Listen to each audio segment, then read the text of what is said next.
के लिए समर्पण ने उसे कैसा ज्ञान का भंडार दिया। परंतु हनुमान जी की असीम शक्तियां दिखती क्यों नहीं है जामवंत जी?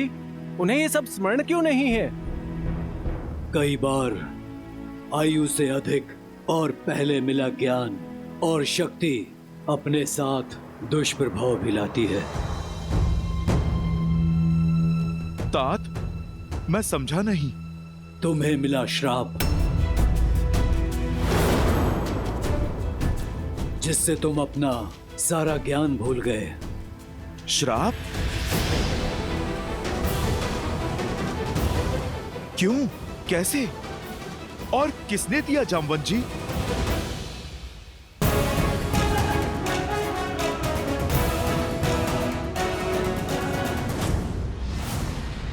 अरे कहाँ हो साथियों? आओ देखो कितना अद्भुत दिन है। क्रीड़ा करने का उत्तम समय है। आओ सब।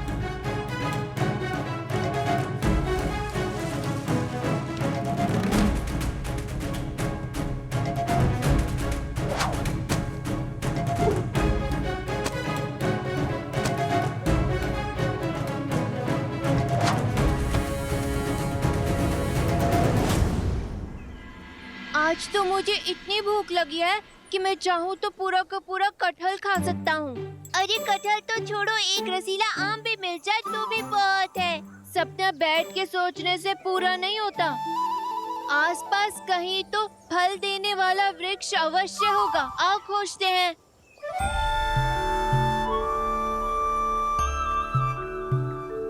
मुझे फलों की बहुत मीठी मीठी सुगंध आ रही है।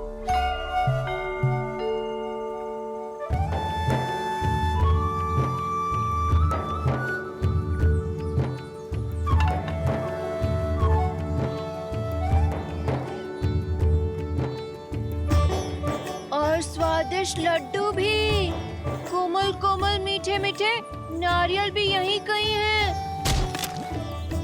चलो मित्रों, हमारा भोजन प्रतीक्षा में है।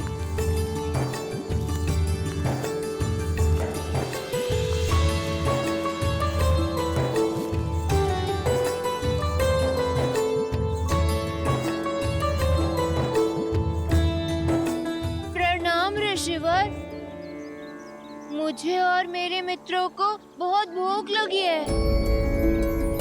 हम कब से इस वन में भोजन की खोज कर रहे हैं। क्या आप हमें कुछ फल देने की कृपा करेंगे?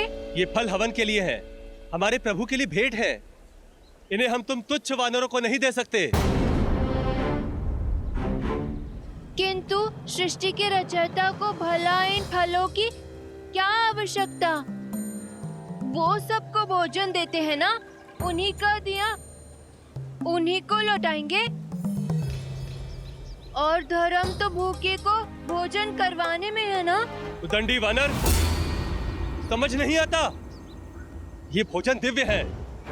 चलो भागो यहाँ से, भागो, जाओ, निकलो। ये वन हम सभी का है और ये फल इसी के हैं, तो हमारा भी अधिकार हुआ ना। ईश्वर का वास तो हम सब में है ना। समझिए, आपने परमात्मा के दूसरे रूप को भोजन दे दिया। बस, अब एक तुच्छ वानर हमें धर्म और श्रद्धा का पाठ पढ़ाएगा। ये रीति युगों युगों से चली आ रही है।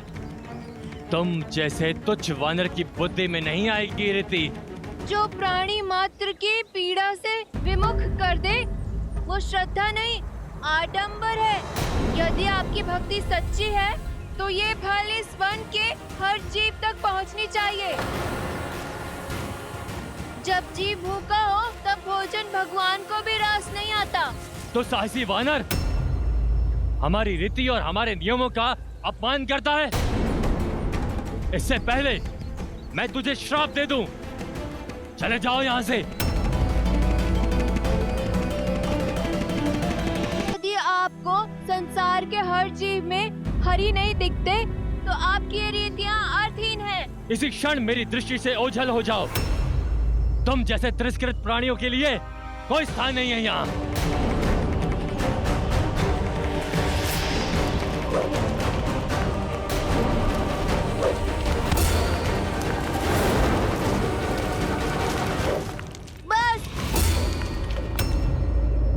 तुच्छ समझ रहे हो? मैं वायुपुत्र हनुमान हूँ। तुमने मुझ पर और मेरे मित्रों पर प्रहार किया।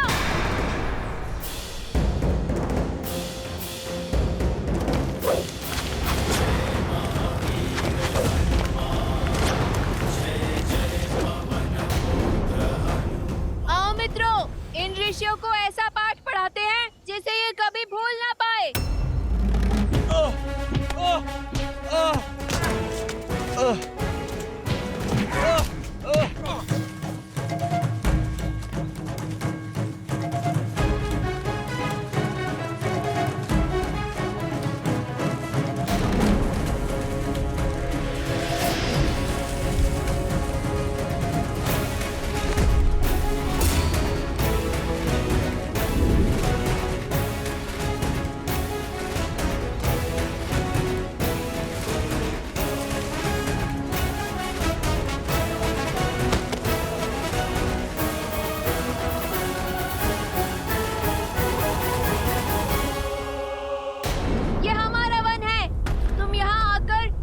तिरस्कृत नहीं कर सकते, समझे?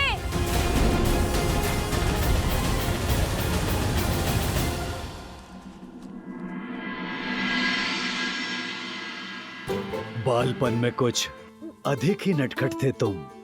तुम्हारी ऊर्जा कई बार ऋषियों की तपस्या में विघ्न डाल देती थी।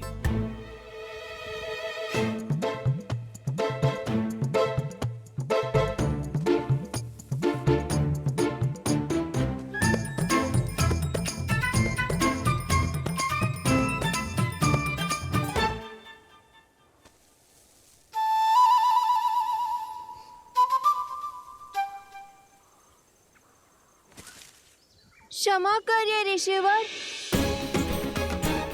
क्या मैंने आपकी तपस्या भंग कर दी?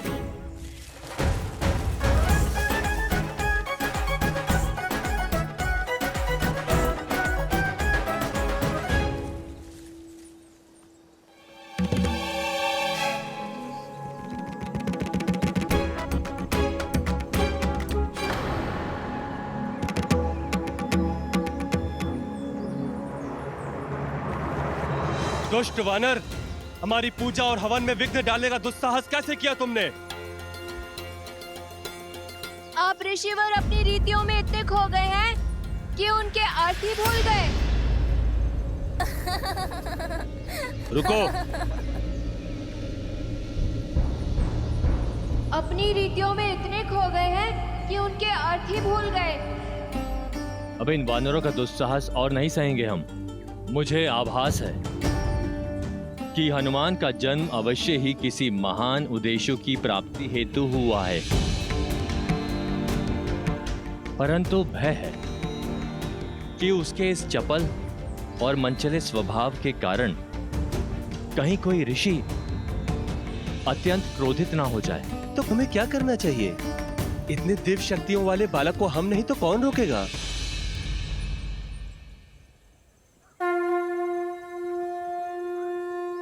ब्रह्मदेव अब वही कोई उपाय बता सकते हैं। हमें ब्रह्मदेव से सहायता लेनी होगी। ऋषि ब्रह्मदेव के पास गए और उन्होंने तुम्हें श्रापित कर पाने का विकल्प दिया। उद्दंडता का दंड मिलना आवश्यक है, परंतु बालकों के साथ सौम्य रहना भी उतना ही आवश्यक है। हनुमान का भविष्य जगत कल्याण का मार्ग प्रशस्त करेगा। मैं कोई उपाय सोचता हूं जिससे वो मार्ग पर भी आ जाए और कोई उसकी हानि भी ना हो।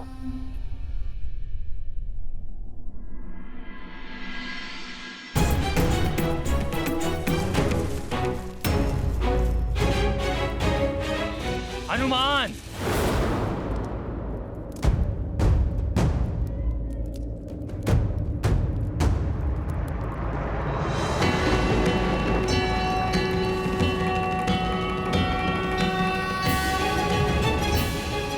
ब्रह्मदेव के आदेश पर मैं तुम्हें श्राप देता हूं कि तुम अपनी सारी दिव्य शक्तियों को तब तक भूल जाओगे जब तक कोई तुम्हें इसका बोध नहीं करवाता। परंतु ब्रह्मदेव ने इस श्राप के साथ राम की भक्ति का वरदान भी दिया है। तुम इसी क्षण से श्री राम की भक्ति में लीन रहोगे और तुम्हारी श्रद्धा बाली द्वारा सताए गए वानरों को संबल देगी।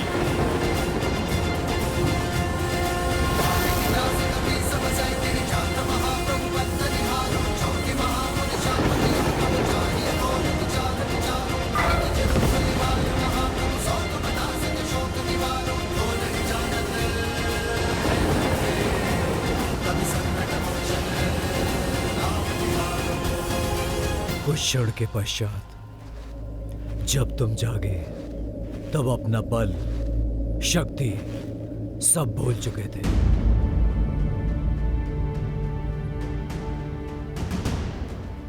तुम्हारे मुख पर केवल श्री राम का नाम था। उनके काम आने का एकमात्र लक्ष्य था जिसे आज तक अपने साथ लेकर चल रहे हो। स्वयं से साक्षात्कार का समय आ गया है हनुमान। महादेव ने स्वयं तुम्हें अष्ट सिद्धियां दी, 8 दिव्य गुण अपने भीतर झांको हनुमान, स्वयं को पहचानो। अनिमा, लघिमा, महिमा, गरिमा, इष्टिवा, वस्तिवा, प्राप्ति, पराकाम्या सब है तुम्हारे पास। जागो हनुमान, अपने भीतर के बल को पहचानो, फिर कोई सागर, कोई पर्वत, कोई बाधा तुम्हारे मार्ग में नहीं आ सकती।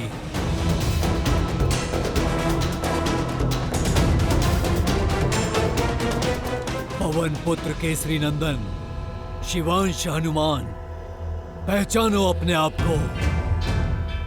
शिवांश हनुमान, पहचानो अपने आप को। शिवांश हनुमान, पहचानो अपने आप को।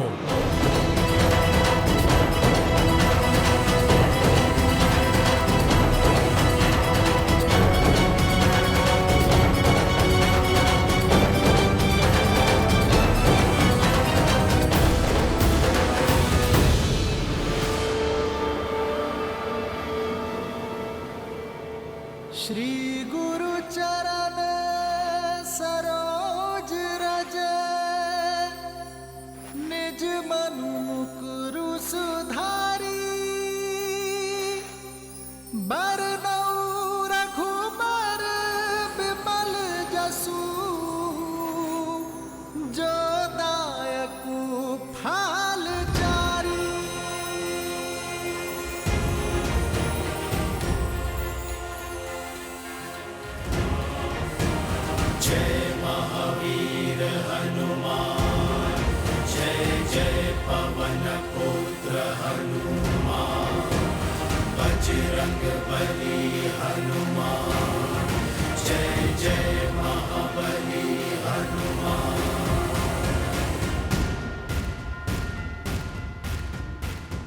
नारायण के अवतार श्री राम को एक भक्त की आवश्यकता होगी जो मेरा ही अंशावतार होगा। जगत कल्याण का मार्ग तुम्हारी प्रतीक्षा कर रहा है हनुमान। ये केवल न केसरी और अंजना का पुत्र है, वायुदेव की भेंट है हमें। मारुत का आशीष है, पवन पुत्र मारुति है। मारुति जितना बड़ा, जितना लाल, जितना चमकीला, उतना ही रसीला। मुझे यही फल खाना है। रुक जाओ मूर्ख, सूर्य के समीप जाते ही भस्म हो जाओगे तुम। मारुति का जन्म जीवन और मृत्यु के जाल से कहीं अधिक ऊंचा है। इसे तो लौटना ही होगा।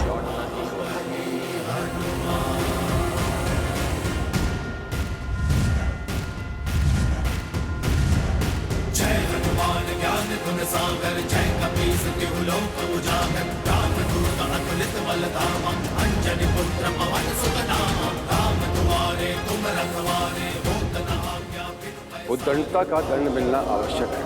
ब्रह्मदेव के आदेश पर मैं तुम्हें श्राप देता हूँ। कि तुम अपनी सभी दिव्य शक्तियों को तब तक भूल जाओगे जब तक तुम्हें कोई इसका बोध नहीं करवाता।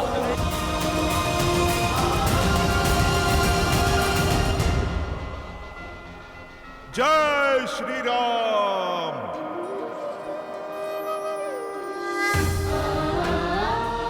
ये मुद्रिका मैं तुम्हें सौंप रहा हूं हनुमान, जो मेरे लिए सीता का विश्वास है।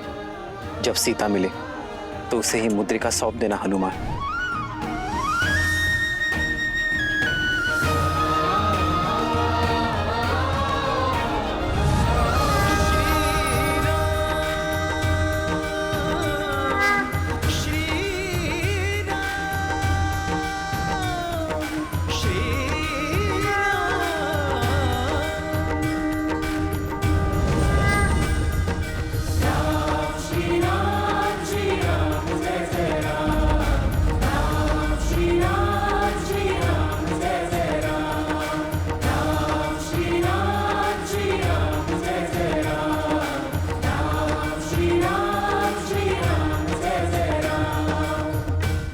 जय श्री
राम।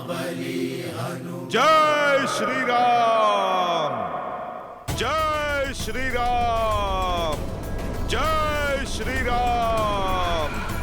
जय श्री राम। कुछ क्षण पहले तक जो हनुमान इतने आशाहीन थे, अब उनके आकार के साथ साथ उनका उत्साह भी कितना बढ़ गया है।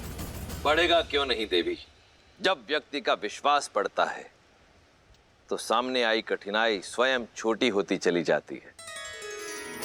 अभी कुछ ही क्षण पूर्व यही हनुमान थे जिनके लिए लंका के 100 योजन के समुद्र को लांघ पाना असंभव प्रतीत हो रहा था, और अब वही हनुमान है जिनके लिए ये 100 योजन का समुद्र तो क्या, संपूर्ण ब्रह्मांड को लांघ पाना भी संभव है। हनुमान की ये कथा, विशेषकर श्रीमद् रामायण का ये भाग, सुंदर कांड, कथा है विश्वास और आशा की विजय की। ये मनुष्य को ये सीख देता है कि सामने आई कठिनाई कितनी भी बड़ी क्यों ना हो, हमें उसे स्वयं पर हावी नहीं होने देना चाहिए, अपितु अपनी भक्ति और दृढ़ संकल्प से स्वयं को इतना बड़ा बना लेना चाहिए कि कठिनाई छोटी पड़ जाए। देवी, क्या आप जानती हैं कि इसे सुंदरकांड क्यों कहते? क्या आप जानती हैं कि इसे सुंदरकांड क्यों कहते? वैसे तो इसके कई कारण हैं, परंतु 3 कारण अति विशेष। पहला ये वो अद्भुत गाथा है जो सुनने वाले को मंत्रमुग्ध कर देती है। संसार में प्रेम और भक्ति से सुंदर कुछ भी नहीं, और सुंदरकांड से अधिक भक्ति और प्रेम और कहीं भी नहीं। अब दूसरा कारण, अशोक वाटिका जिस सुंदर पर्वत पर स्थित थी, हनुमान और देवी सीता की प्रथम भेंट वहीं हुई, और वहीं श्री राम और देवी सीता के पुनर्मिलन की आशा जागृत हुई। और तीसरा कारण, बालपन में हनुमान की माता अंजना उन्हें सुंदर कहकर पुकारती थी। आइए देव, पहले इस शक्तिदायी कांड की आरती करते हैं। जय जय श्री राम हरे, जय जय श्री राम हरे।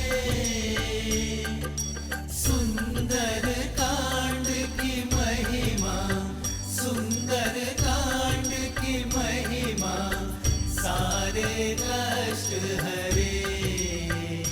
जय जय श्री राम हरे।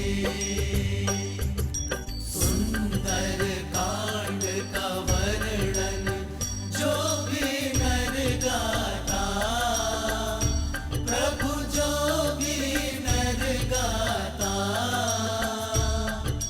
मन में भक्ति लाता, मन में भक्ति लाता, पार उतर जाता। जय जय श्री राम हरे, जय जय श्री राम हरे। तो ये था देवी, रुद्र की शक्ति और राम की भक्ति का अद्भुत संगम, सुंदर कांड, जहां श्री राम के विश्वास और अपनी भक्ति को अस्त्र बना सज्ज हैं हनुमान, लंका पर प्रथम प्रहार करने को। बजरंग बली हनुमान, जय जय महाबली। मेरे अंशावतार के मंतव्य को सिद्ध करने को सज्ज हैं हनुमान।